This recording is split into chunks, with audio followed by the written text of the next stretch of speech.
അതിനുശേഷം ഡോക്ടറൊക്കെ വിളിച്ചു പറഞ്ഞപ്പോഴും നമുക്ക് ഒരുപാട് അഭിമാനം തോന്നിയ ഒരു സാഹചര്യമാണ്.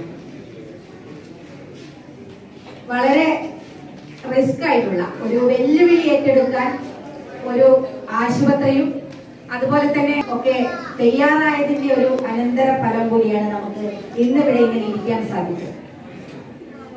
28 ആഴ്ച പ്രായമുള്ള ഒരു കുഞ്ഞ് എന്നതിനെ സംബന്ധിച്ച് അത് 800 ഗ്രാം മാത്രമുള്ള ഏകദേശം 2500 മിനിമം ഉണ്ടെങ്കിൽ ഒരു കുഞ്ഞ് ഒരു നല്ല ആരോഗ്യത്തോടു കൂടി ജനിച്ച് നമുക്ക് അത് കൊണ്ടുപോകാൻ കഴിയും എന്ന് പറയുന്നു. പക്ഷെ അതിന്റെ ഒക്കെ അപ്പുറത്തേക്ക് 800 ഗ്രാമുള്ള ഒരു കുഞ്ഞിനെ ഇത്ര കെയർ കൊടുത്ത് നിയോനെറ്റോളജി വിഭാഗത്തിലെ നെറ്റോളജിസ്റ്റുകൾ വളരെ കൃത്യമായി ഇടപെട്ടുകൊണ്ട് ആ കുഞ്ഞിന്റെ ജീവിതത്തിലേക്ക് കൊണ്ടുവരാൻ സാധിച്ചു എന്ന് പറയുന്നത് ചെറിയ കാര്യമല്ല, അത് വളരെ പ്രധാനപ്പെട്ടതാണ്.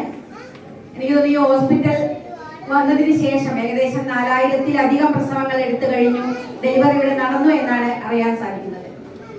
അതിൽ തന്നെ വളരെ ചുരുക്കം കുട്ടികൾ മാത്രമേ മുന്നേ ജനിച്ചതായിട്ടുള്ളൂ. പക്ഷെ അതില് രക്ഷപ്പെടാത്തതായിട്ട് വളരെ കെയർ കൊടുത്തു തന്നെ ഇവിടെ കൊണ്ടുപോകാൻ കൂടി സാധിച്ചിട്ടുണ്ട്. അപ്പൊ അങ്ങനെ ഒരു പ്രശ്നമുണ്ടായ സമയത്ത് നമ്മുടെ ഓട്ടോ ഡ്രൈവർ ആ സമയത്ത് എത്തി ഒരു ഓട്ടോ റിക്ഷയിൽ അവരെ കയറ്റി കൊണ്ടുവരാനുള്ള ഒരു ആ സാഹസം ഏറ്റെടുക്കുക എന്ന് പറയുന്നത് ചെറിയ കാര്യമാണ്.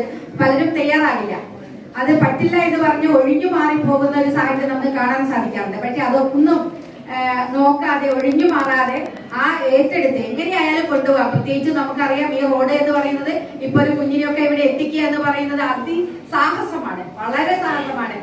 ഒരു സാധാരണ ഒരു ഡെലിവറി കേസ് പോലും ഒരു കാറിൽ പോലും കൊണ്ടുവരാൻ കഴിയാത്ത രൂപത്തിലേക്ക് നമ്മുടെ ഗതാഗതം വളരെ ദുഷ്കരമായി കൊണ്ടിരിക്കുന്ന ഒരു സാഹചര്യമാണ്. ആ സമയത്താണ് റിസ്ക് ഏറ്റെടുത്തുകൊണ്ട് ചന്ദേട്ടൻ ഇവിടെ കൃത്യസമയത്ത് എത്തിക്കുകയും ആ എത്തിച്ചതിന് ശേഷം ഇവിടുത്തെ ഡോക്ടർമാർ അതും കൂടി പ്രധാനം എടുത്തു പറയേണ്ടതാണ്. അങ്ങനെ ചില ഹോസ്പിറ്റലുകളിൽ ചില കേസുകൾ എടുത്താൽ നമ്മൾ കൊണ്ടുപോയ റിസ്ക് ഏറ്റെടുക്കാൻ പലരും തയ്യാറാകില്ല. അത് പെട്ടെന്ന് കൈയൊഴിഞ്ഞ് ഇവിടെ ചെറിയ സാങ്കേതിക പ്രശ്നങ്ങൾ ഉണ്ട് എന്ന് പറഞ്ഞ് ഒഴിഞ്ഞു മാറിപ്പോകുന്ന ഒരുപാട് കേസുകൾ നമ്മുടെയൊക്കെ അനുഭവത്തിലുണ്ട്. ഇപ്പൊ ഗവൺമെന്റ് ആശുപത്രിയിലാണെങ്കിൽ പോലും ഏറ്റെടുക്കാൻ തയ്യാറാകാത്ത ഒരുപാട് കേസുകൾ. നമ്മുടെ ഗവൺമെന്റ് ഹോസ്പിറ്റലിൽ ഫസ്റ്റ് ഡെലിവറി എടുക്കാത്തതിന്റെ ഒരു പ്രധാന കാരണം അതായിരുന്നു, റിസ്ക് ഏറ്റെടുക്കാൻ തയ്യാറാവുന്നില്ല എന്നുള്ളൊരു പ്രശ്നം. അത് നിരന്തരം ഇടപെട്ടിട്ടാണ് അവിടെ അങ്ങനെ ഒരു സാഹചര്യം വന്നത്. അപ്പൊ അങ്ങനെ ഒരു റിസ്ക് ഏറ്റെടുക്കുക എന്ന് പറയുന്നതും വളരെ പ്രധാനപ്പെട്ടതാണ്. അത് ഏറ്റെടുത്തുകൊണ്ട് ആ കുഞ്ഞിനെ സ്വീകരിക്കാനും ആ കുഞ്ഞിനെ നോക്കാനും കണ്ണിമ തെറ്റാതെ ആ കുഞ്ഞിനെ നോക്കി അവരെ ജീവിതത്തിലേക്ക് കൊണ്ടുവരാനും കൂടി കാണിച്ച ആ സാഹസികതയും ആ പ്രവർത്തനത്തെയും മാതൃകാപരമാണ്. എല്ലാ ആശുപത്രി ജീവനക്കാർക്കും അതിലെ മറ്റുള്ളവർക്കും കൂടി മാതൃകാപരമായ ഒരു പ്രവർത്തനമാണ് പാർക്ക് ഹോസ്പിറ്റൽ കാഴ്ചവെച്ചത് എന്നതാണ്. നമുക്കറിയാം ഈ ഹോസ്പിറ്റലിന്റെ പ്രത്യേകതയും ഒരു കൂട്ടം ഡെഡിക്കേറ്റഡ് ആയുള്ള ഡോക്ടർമാരും സ്റ്റാഫും ഈ സ്ഥാപനത്തിൽ ഉണ്ട് എന്നുള്ളത് കൊണ്ടാണ് ഈ 2 വർഷം കൊണ്ട് 4000-ത്തിലധികം ഡെലിവറി എടുക്കാൻ സാധിച്ചു. വലിയ പ്രശ്നങ്ങളൊന്നും നമുക്ക് പുറത്ത് കേൾക്കാൻ സാധിച്ചിട്ടില്ല, കോലാഹലങ്ങളൊന്നും നമുക്ക് കേൾക്കേണ്ടി വന്നിട്ടില്ല എന്ന് പറയുന്നത് തന്നെ അതിന്റെ ഒരു ഉദാഹരണമായിട്ട് തന്നെ നമുക്ക് അതിനെ കാണാൻ സാധിക്കും. അത്ര ഡെഡിക്കേറ്റഡ് ആയിട്ട് സേവനം ചെയ്യാൻ താല്പര്യമുള്ള സന്നദ്ധരായ ഡോക്ടർമാരും സ്റ്റാഫുമാണ് എന്നത് കൂടി ഒരു പ്രത്യേകതയാണ്.